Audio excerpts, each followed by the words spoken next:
Bonjour à tous, bienvenue sur Sensation. Je suis aujourd'hui avec Philippe Choron. Vous êtes bénévole au sein de l'association Un Bouchon, une espérance. On va parler ensemble de l'association et de l'importance de faire don de ces bouchons plastiques et en liège. Bonjour Philippe. Bonjour. Alors l'association Bonjour. Un Bouchon, une espérance existe depuis 2003. Elle est reconnue d'utilité publique. L'objectif principal est de collecter des bouchons plastiques et en liège. Certains bouchons ou couvercles ne sont cependant pas acceptés. Quel type de bouchon peut-on vous faire don? Alors, le plastique, en France, il y a 7 catégories de plastique, de 1 à 7. Nous, l'usine qui nous rachète nos bouchons, prennent les 2, 4 et 5. Et comment est-ce qu'on peut savoir justement quel bouchon on peut vous donner? Est-ce que c'est écrit sur... Alors, c'est écrit sur la plupart, ça dépend des fabricants. Il y a un triangle et dedans, il y a le chiffre. Ou il y a aussi en dessous la lettre PP. Et Donc, lesquels ne sont pas acceptés? eh ben, le 1, le 3, le 6 et le 7. Ceux qui... Voilà, sur les 7. Et on le voit bien, c'est soit les plastiques très très mous, ou soit les plastiques très très durs. Alors certaines sociétés se tournent vers des bouchons plastiques qu'il n'est plus possible de retirer de la bouteille. Ce sont des bouchons qui se clipsent et se déclipsent. Doit-on craindre une baisse des dons à cause de ces nouveaux bouchons? Alors oui, parce que les gens, ils se disent on jette tout dans la poubelle jaune, mais nous on peut les récupérer. Alors soit si vous arrivez à l'enlever quand même en écrasant un peu le haut et en tirant, ou alors sans vous écrasez la bouteille et vous donnez aussi la bouteille. Parce que en fait, toutes les bouteilles, parce qu'on commence à en récupérer pas mal depuis cet événement, et ces bouteilles-là, on arrive aussi à les remettre et les revendre. Et chaque année, c'est environ combien de tonnes de bouchons justement que vous collectez et comment s'organisent vos collectes? Alors, les collectes, moi, quand je suis arrivé à l'association en 2013, on était sur les 3 départements, Val-de-Marne, Essonne et les 3... Il y a l'Oise, non? Non, en dessous. Val-de-Marne, Essonne, et puis celui d'à côté, ça me reviendra. Bon. Maintenant, c'est sur toute l'île de France. Ok. Voilà. Donc, on a 2 véhicules. On va à peu près chercher, on fait 50 000 km par an pour aller chercher sur toute l'île de France et tout ça, les bouchons. Et il y a 20% de nos bouchons qui sont amenés à notre local. Donc ça fait beaucoup de... pas mal de déplacements et de choses comme ça. Donc les bouchons, on les récupère dans les usines, dans des magasins, chez des particuliers, alors soit des gens dans des immeubles qui prennent tout, dans les écoles aussi. Je vous parlerai tout à l'heure des écoles parce qu'on fait beaucoup d'interventions dans les écoles, un peu partout comme ça. Hein. Donc, et grâce à ça, on fait... Alors, avec la période du Covid, on a perdu beaucoup de tonnes de bouchons, mais comme beaucoup d'entreprises et de choses comme ça, voilà. Maintenant, ça redevient... presque normal parce que voilà, on a récupéré et puis on a un peu varié tous les bouchons qu'on peut récupérer. On récupérait toujours les bouchons de liège pour une autre association qui aidait le Niger, mais ils ont arrêté. Donc nous on continue les bouchons de liège et les bouchons de liège, on les vend. Et ce que deviennent les bouchons de liège? Ils deviennent, vous savez, les panneaux où on peut punaiser des étiquettes, des photos, et aussi des panneaux isolants contre le froid et le chaud. Donc, parce que le liège, tout le monde sait d'où il vient. Oui. C'est l'écorce du chêne liège. Donc, plutôt que on réutilise. Hein. C'est comme le plastique.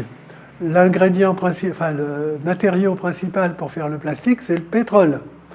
Donc, plus on récupère de bouchons de plastique, et moins on utilise de pétrole. Alors les fonds collectés par les dons sont reversés en faveur des personnes donc, en situation de handicap, notamment pour différents projets comme la construction de vélos poussettes ou une aide dans l'éducation et l'accueil d'un chien d'aveugle.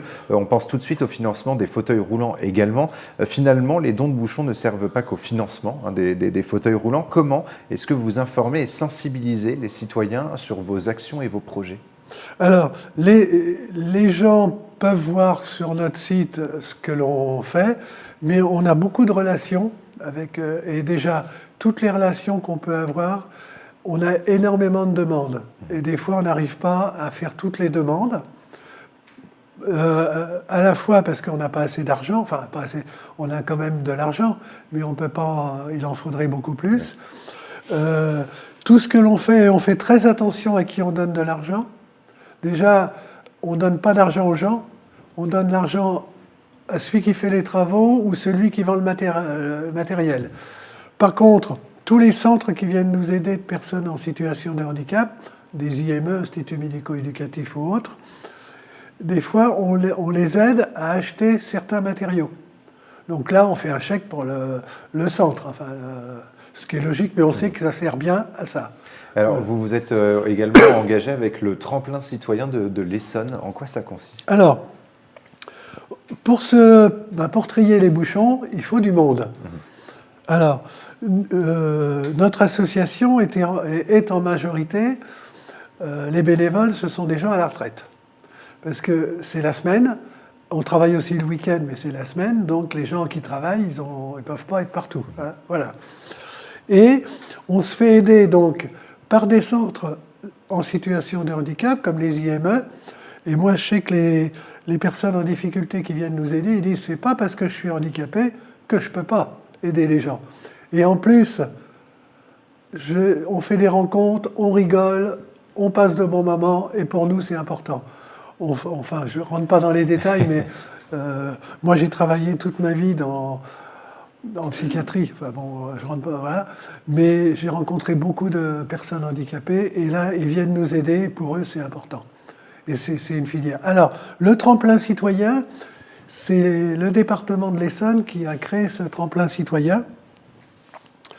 Alors, et c'est un dispositif de développement par le département de l'Essonne qui permet aux jeunes de 12 à 25 ans, donc c'est une tranche assez vaste hein, quand même, essonniens, de bénéficier d'une aide pour financer des projets personnels en contrepartie d'un engagement citoyen. Donc pour nous, ils viennent soit 20 heures, soit 40 heures en fonction de leurs possibilités. Hein, et ils touchent pour 20 heures les moins de 18 ans 200 €. Et pour 40 heures, c'est ceux qui ont plus de 18 ans qui font 40 heures, ils vont jusqu'à 400 €. C'est pour leur permettre soit de passer le permis de construire, soit de passer un BAFA, soit de l'achat d'ordinateurs ou de choses qui les aident dans leur travail et dans leur avancement. Alors, je crois que vous avez fourché, c'est le permis de conduire et pas le permis de construire. Ah, j'ai dit construire. C'est pas grave. Ah. On arrange. Oui, c'est pour pas construire la voiture, mais c'est pour la conduire. Voilà. Excusez-moi. Vos missions se tournent également vers les scolaires pour des animations, notamment pédagogiques. Qu'est-ce que vous prévoyez pendant ces animations et pourquoi la sensibilisation vers les scolaires? Alors, on avait il y a très longtemps, elle n'est plus là maintenant, une bénévole qui a commencé à rencontrer les écoles. Et pour les écoles, ce qui était important, c'est de montrer aux jeunes que l'on peut aider des gens et faire du recyclage. Donc c'est un peu et maintenant, dans les écoles, c'est un peu obligatoire. Depuis quelques années, 2 ans ou 1 an ou 2 ans. Et donc, on va dans une école, on voit une classe ou 2 en même temps. Et alors, on a une table où on présente un petit peu tous les types de bouchons. Voilà. On passe un petit film qui présente notre local. Donc, ils voient comment on trie les bouchons. Ils voient un chargement du camion, à quoi ça correspond. Et ils vont visiter l'usine, enfin par le film. Ils vont visiter l'usine. Je vous en parlerai tout à l'heure de l'usine, là, de ce que deviennent nos bouchons. Et il y a tout ça. Il y a des échanges de questions et de réponses. Par exemple, dans un primaire, je dis le liège, il vient d'où? Il y en a un qui lève la main, il dit oh monsieur, il vient de Belgique. Alors ça peut être comme ça, mais alors on ne se fout pas de lui. On construit les choses et c'est important. Et on voit souvent quand on commence à parler du handicap, on voit tout un ensemble d'élèves qui commencent à être très tristes ou concernés. C'est ceux qui, dans leur famille, ont eu des choses. Et c'est une bonne façon d'apprendre Voilà. la solidarité aussi aux jeunes. Merci Voilà. beaucoup Philippe Choron. Je suis désolé, on doit vous couper. Merci beaucoup d'avoir été avec nous sur Sensation. Pour plus d'informations et pour vous rejoindre en tant que bénévole, on peut notamment se rendre sur le site unbouchonuneespérance.fr. Et pour revoir ou réécouter cette émission, rendez-vous sur notre site et notre application Radio Sensation.